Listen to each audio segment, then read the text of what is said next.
Hello Libra, kamusta? Ito yung reading mo para sa 4th week ng January 22 hanggang 31. Pero kahit kailan mo ito mapanood, Libra, kasi kadalasan naman ng mga readings ko dito sa aking channel ay timeless. Maraming salamat at na-reach na ng ating YouTube yung 47,000 subscribers. Maraming salamat sa lahat ng nag-subscribe, patuloy na sumusubaybay at sumusuporta dito sa ating YouTube. At kung hindi pa po kayo nakaka-subscribe dito sa aking YouTube, don't forget to subscribe. Pa-like and follow na rin po yung ating Facebook page.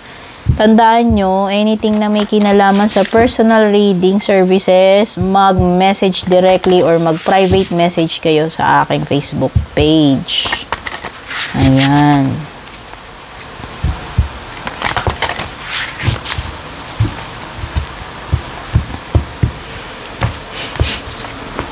Kuha tayong 3 oracle cards para sa iyong oracle messages.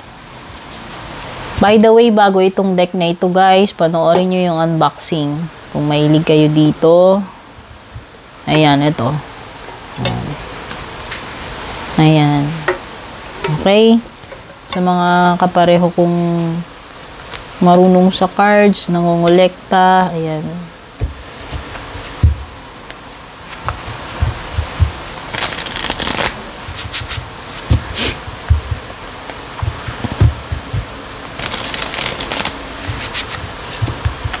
Excited na ako kaya ginamit ko na agad sa inyo.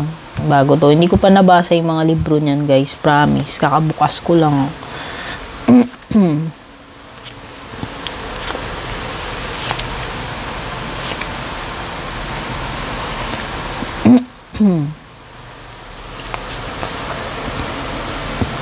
Ayan Libra. Buksan na natin. Wow! Ang cute naman ng card mo Libra. Wood sheep. Baka yung mga iba, alam niyo yung Chinese zodiac ninyo. Ayan. So, meron tayong nakuhang dalawang element ng fire. Ayan, kung titingnan mo, fire monkey and fire sheep. Tapos, meron kang dalawang sheep. Yun nga lang yung isa wood. Okay, hindi ko pa kabisado to. Kagaya sabi ko, kakabukas ko lang nito. And time to embrace change, Libra. Baka kailangan mo nang tanggapin yung pagbabago na yan na iniiwasan mo. It's time na baguhin or magbago, Libra. I-embrace mo na itong mga bagong paparating sa iyo. Huwag ka nang mag-cling sa past, no? It's about time na tanggapin mo na yung mga pagbabago. No? I-welcome mo na yan, Libra. Yun yung sinasabi sa ni Fire Monkey. Time to embrace change. Whether itong pagbabago na ito ay tumutukoy dun sa mga pagbabagong paparating sa'yo or kung may mga kailangan ka ng baguhin sa sarili mo, sa sitwasyon mo, or sa buhay mo, Libra.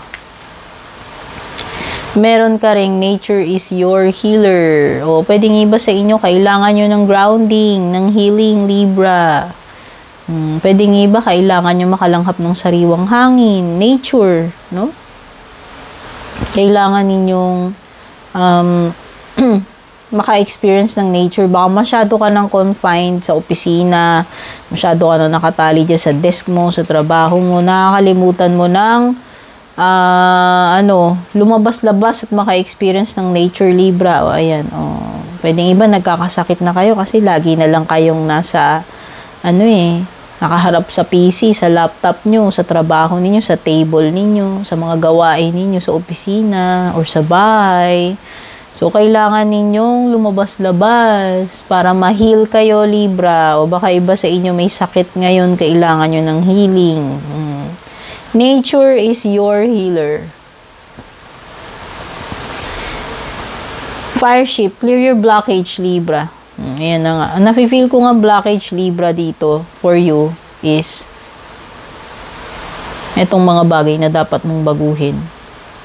So, whether ikaw refusing to accept itong mga bago na dapat na darating sa buhay mo, kumbaga, ina-avoid mo yung pagbabago, yun ay isang malaking blockage, Libra, kasi instead na ma-experience mo or ma-receive mo yung mga dapat na paparating sa iyo, nabablock kasi hindi mo wini-welcome, nire-reject mo. Kaya nga sabi dyan, it's time to embrace change. Clear your blockage. Yan yung napakalaking blockage para sa Libra. Kaya ka siguro hindi ka siniswerte or basta may mga nadidelay sa buhay mo. Kasi nga, ayaw mong tanggapin yung pagbabago. Ayaw mong i-embrace yung pagbabago. Ayaw mong baguhin yung dapat mong baguhin. Okay? Hindi ko na ginamitan ng libro kasi simple naman yung mensahe. So, buksan na natin, Libra. Oh, in fairness, pagdating sa family, mukhang masaya naman, Libra. Ayan yung Tower. Ito na yung pagbabago, Libra. Kailangan mo nang tanggapin. Sa kakaiwas mo, Libra, ayan, matatower ka. Ayan, kakaiwas mo. Kakaiwas mo dito sa pagbabago. Ayan, Umiiwas ka dito sa pagbabago. Kailangan mong maklear yan, yung mga nakaharang na yan, which is ito. Ayan, na tower ka. No? Hindi mo na maiiwasan yung Tower, Libra. Ito yung panggulat moment, sorpresa. Para ma-realize mo yung mga dapat mong ma-realize, Libra. So, merong mga bagay unexpected. Hindi ka prepared. Darating sa iyo ngayong 4th week ng January. Expect na yan. Tatamaan ka niyan. At when it comes to family and well-being, nakikita ko, kung meron man kayong kailangan ng healing, ayan, nakikita ko na magiging okay na uli kayo. Manunumbalik yung vitality, yung good health, yung lakas, yung positivity, yung energy, yung warmth, no? Whether may kinalaman ito about your health or sa family mo, like merong mabubuo dito, mabubuo uli. Kaya yung mga dito nagkawalay-walay kayo sa asawa nyo, sa anak ninyo, sa kapamilya ninyo, kapatid, magulang, mabubuo uli kayo. Magiging one big happy family uli kayo. No? So, kung yung mga nagkaroon dyan ng mga tampuhan, nagkalayo-layo, ayan na, magiging together again kayo at manunumbalik yung lakas, yung sigla sa pamilya ninyo or sa partnership or sa samahan ninyo, romantic man yan or family. Okay? Ayan. Vitality, good health, happiness, well-being. Ito yung mga tinutukoy ng sun. If you are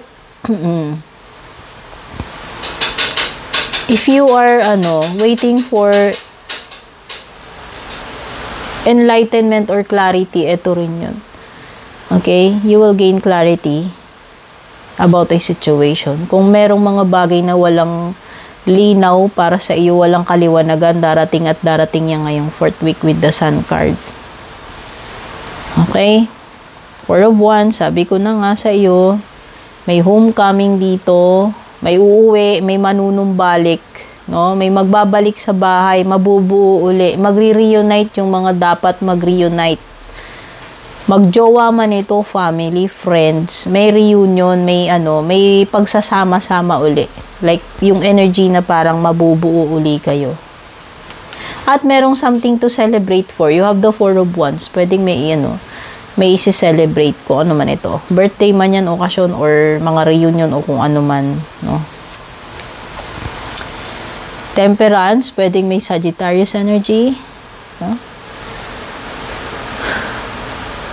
Healing, Libra, unti-unti ka nang nakaka-recover kung nagkasakit ka or kung meron ka mang pinagdaanan na kailangan mong makabawi, makabangon at maging okay uli. Ito na yun. Recovery period ito, whether sa health or sa ibang bagay. No? So, ang kailangan mo ngayon, Libra, is patience. Yun yung nafe-feel ko. And balance. No? Para hindi ka na magkasakit uli. Balansihin mo. Huwag mo abusuhin masyado yung katawan mo. Emotionally, physically. Okay? This is also a balance ng pagiging practical and spiritual. Baka ewan ko basta may mga bagay na dapat mong ibalik yung balance sa sarili mo, sa buhay mo, sa sitwasyon mo, Libra. Ito yun. Ito yung tamang pagtitimpla ng mga bagay-bagay para balanse. Hanggang makuha mo yung pinakatamang timpla, hanggang mabalanse mo na, nagwo-work na siya ng maayos. Kasi, importante naman talaga na ikaw ay nabinabalanse mo. Kasi nga, pag may nawala sa balance, ayun, no? May lumalabis, may kumukulang pag nawala sa balanse. Kaya yun nga, kailangan mo ng balance, kailangan mo ng patience. At yung iba sa inyo nga, sabi ko nga, nasa road to recovery na kayo, road to healing. Okay? So, ito yung mga nakuha ko, messages para sa iyo, Libra, ngayong 4th week of January 22 to 31. Sana nagustuhan mo. Don't forget to like and share. God bless. Take care.